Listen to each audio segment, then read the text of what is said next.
En esta oportunidad entonces vamos a discutir acerca de algunos aparatos bucales alargados existentes como cierre del estudio de la morfología externa de los insectos. Hablaremos de los tipos de cabezas y aparatos bucales alargados, entre estos el masticolamedor, chupador de sifón, perforador chupador tipo hemíptera y tipo díptera y el chupador de esponja. Los tipos de cabeza respecto a la posición del aparato bucal se definen en hipognata, aquello donde las piezas bucales están debajo del resto de la cabeza. Mientras que en muchos depredadores la cabeza es prognata, es decir, las piezas bucales están enfrente del resto de la cabeza, y opistognata cuando las piezas bucales van hacia el externo del insecto, típico de insectos chupadores. Habíamos también dicho que el aparato bucal generalizado es el masticador o mandibulado, y que para entender las modificaciones que ocurren en los aparatos chupadores íbamos a colocar cada una de las piezas bucales en un color. Entonces, en verde el labro, en amarillo las mandíbulas, en rojo las maxilas.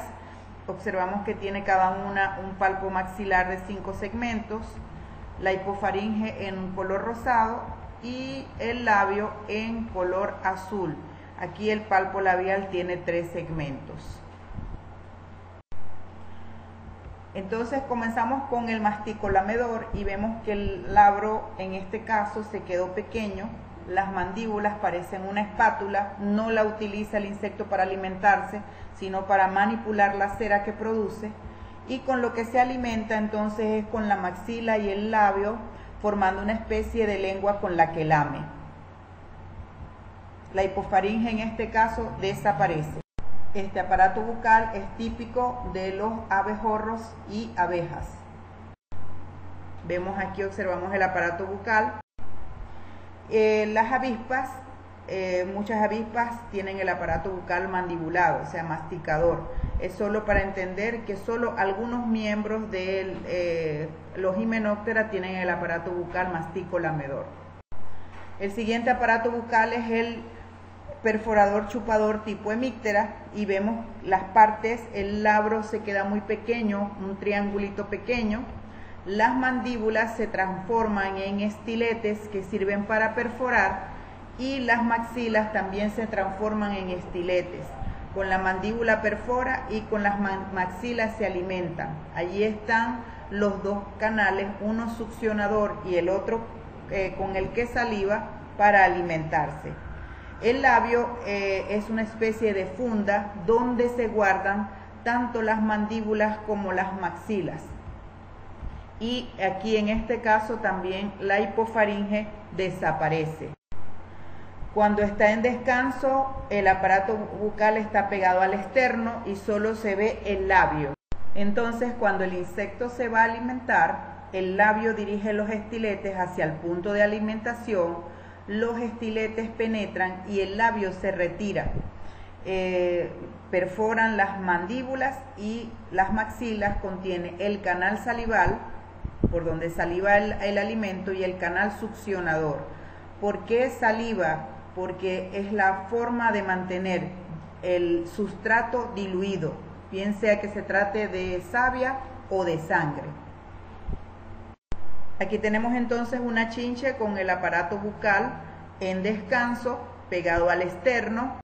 Aquí tenemos entonces un hemíptera alimentándose, y solamente entonces tiene incrustados los estiletes y el labio está retraído. En este caso se trata de un chinche depredador donde se alimenta de frente de su presa, e igualmente el labio está retraído y solamente están incrustados los estiletes. Este tipo de aparato bucal los encontramos en las cigarras, las membrácidos, salivazo y las moscas blancas y los pulgones o áfidos.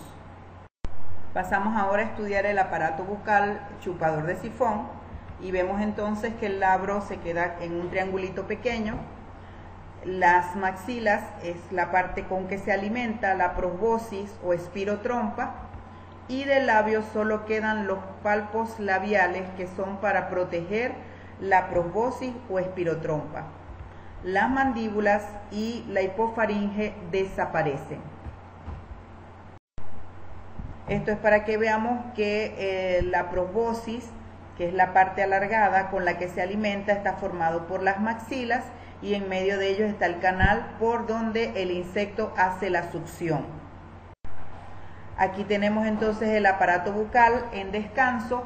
Está enrollada la espirotrompa o probóscis, que solo es estirada en el momento de la alimentación.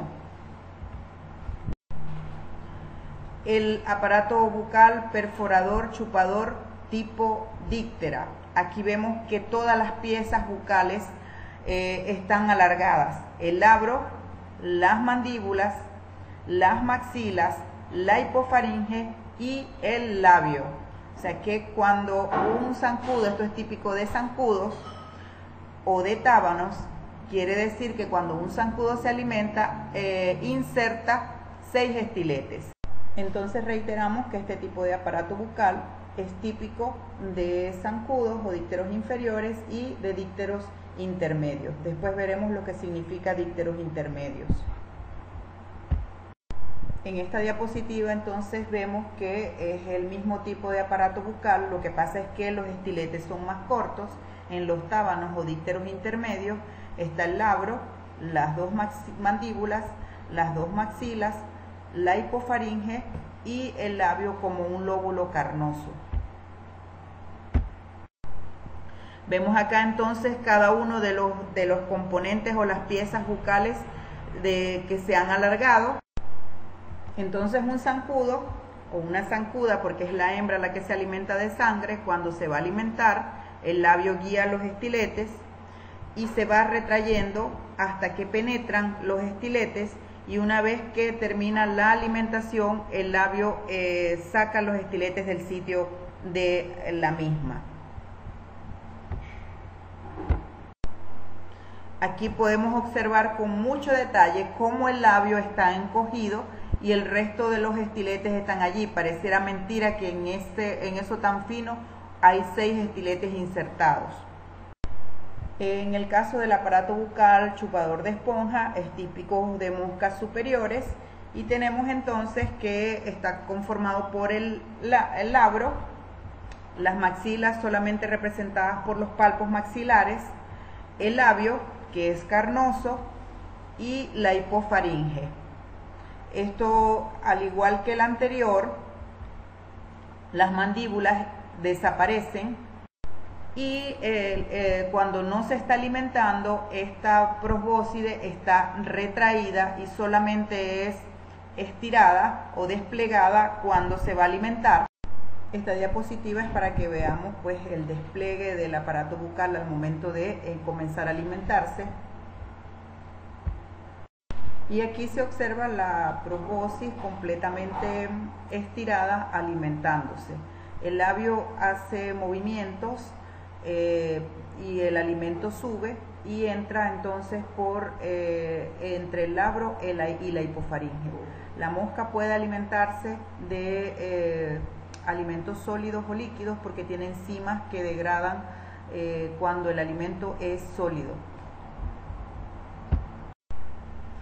Hay unas moscas llamadas las moscas del establo, Stomoxys calcitrans, que la probóscis o el chupador de esponja se hace duro para penetrar porque se alimentan de sangre, y es tanto el macho como la hembra. En los zancudos es solo la hembra la que se alimenta de sangre cuando tiene esos hábitos hematófagos. Aquí un poco para que veamos el alargamiento de un chupador de esponja cuando se especializa para chupar sangre. Hay otros tipos de aparatos bucales, como el de la larva de odonata, donde es un aparato bucal masticador, pero que el labio se alarga en una especie de trompa, y con esos dientes que hay al final atrapa la presa y se lo lleva a la boca para alimentarse. Esto es para que veamos pues las larvas de odonata que tienen este tipo de aparato bucal. Hay insectos como las pulgas del orden Siphonactera, que el tubo de alimentación está formado por el labro y las dos maxilas. Hay unos insectos depredadores como los crisopas, cuyas larvas, el tubo de alimentación o de succión está formado por la mandíbula por arriba y la maxila por debajo, y de esa manera pues clavan la presa y se la succionan, como lo vemos en esta diapositiva, donde está succionando el contenido de un hemíptero, le chupa la hemolinfa. Y aquí es para que veamos la posición dorsal o arriba está la mandíbula, y por la parte de abajo de ese tubo de alimentación está la maxila. Y esta es una diapositiva resumen para que veamos que el aparato bucal generalizado es el mandibulado o masticador, y que a partir de allí se dio origen a los diferentes aparatos bucales succionadores, los cuales las piezas se alargan, se modifican, y en algunos casos unas desaparecen y en otros se quedan todas las piezas alargadas. Entonces esto era lo que teníamos por esta clase, y ya la siguiente vamos a hablar de la morfología interna de los insectos. Que estén muy bien.